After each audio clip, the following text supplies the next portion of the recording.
ఈ అరటిపండు అనేది ముఖ్యంగా గ్యాస్ రాదు, తేలిగ్గా డైజెషన్ అవుతుంది, తక్షణ శక్తిని ఇస్తుంది, మంచి పోషకాలని, ఎక్కువ పొటాషియంని ఇస్తుంది.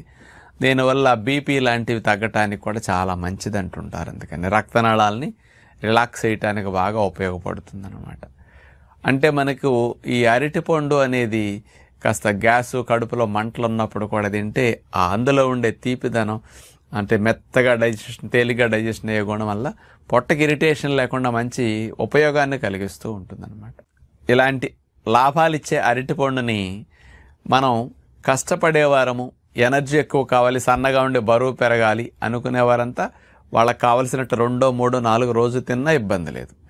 మిగతా వారు మాత్రం ఈ ఎక్కువ శక్తినిచ్చే అరటిపండు తిన్నప్పుడు బరువు ఎక్కువ ఉన్నవారు, షుగర్ ఎక్కువ ఉన్నవారు ఇతర తీయటి ఫ్రూట్స్ని కట్ చేసి ఇది ఒకటి తింటే సరిపోతుంది అన్నమాట. అది ఇప్పుడు